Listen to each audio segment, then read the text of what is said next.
I worked on this for nothing from the fall '79 through April of '80, and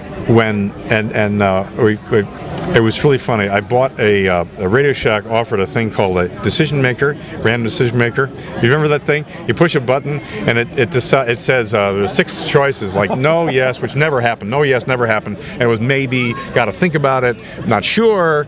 And I was really pissed at these guys because they wouldn't make a decision. And I had it in the briefcase at this meeting, which was going to be a thing where, and we had in the briefcase or in the meeting was everybody there. Houseman wasn't there, but Steinberg was there. The CFO, I forget his name now. It's okay, and was there. He was against it because it was looking at these big numbers. And I said the first year was going to be my little pittance that they were paying me, plus some development money to go to Germany and so on, to get some of these machines for the museum. It was going to be like, I don't know, $70,000 for the first year, and it was I think it was Charlie Steinberg who Ridley said, well, his English guy said, Peter's done a marvelous job here, let's go ahead with this. And the CFO's grumbling, and Charlie Steinberg listened to this, and then finally said, well, I think Peter, he's the executive vice president, and Peter's already gone, and with Harold Lindsay had gone over this with Art Hausman, and it seems to me that it's a pretty tight deal. Let's go ahead with it. Well, that shut the CFO up, and we just went ahead. And then the first thing I did I think it was really a suggestion, was put up a temporary museum in the lobby of Building 3, and everybody came and said, "Oh, this marvelous museum! I'm glad you got it done." I said, "No. This is just where this is. I had the 200 in there and some other stuff. Jack Mullen restored. We don't know what happened to it. The serial number 3 of the 200 did a beautiful job of that, and he had some. It was a marvelous thing. Art Schifrin made us a compilation reel of radio at the time, and so on. When you went in the museum, remember that, and you heard the stuff going. That was it. That was Art Schifrin. So it was a marvelous thing. It really all came together, and I only made one mistake, and that was not. We tried to get the whole thing in nonprofit hands, but things change corporate-wise, and really, it's not fair to a corporation that, especially with stockholders, to support something like this. Is essentially an artistic endeavor, a museum.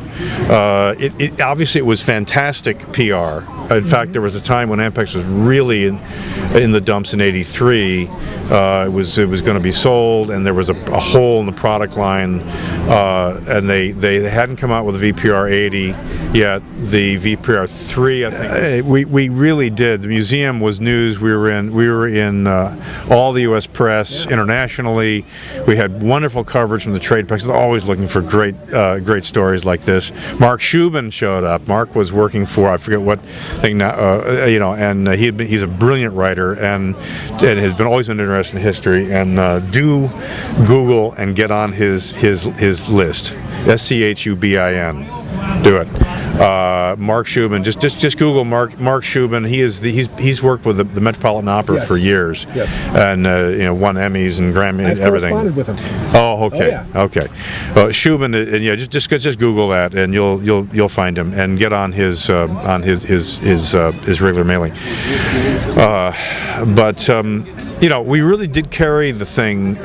We were the main news in Ampex for about 6 months, and that was great. And then it was really funny though, when I went to show you how I did this on a shoestring, I went to Germany for 6 weeks, all my room and board, all the flight to and from, incidental expenses, and purchasing hardware. I spent slightly less money in that time than a certain rather high-ranking Ampex executive did in Paris in 4 days during the same time. Well, you weren't entertaining and whatever else people do in $2,000 a night suites or whatever the hell it was.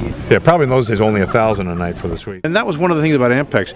My boss at the time, Jay Clark, was the PR director, who had worked for Rockwell and all these big companies, and stuff. Well, he said he'd never seen anything like Ampex. He'd never seen a high-tech company. People come, people go. Not Ampex. I mean, they kept coming back. And there was when I got there, 4 out of the 6 VTR guys were working there. They come back. Right. Fred was there. Alex had come back.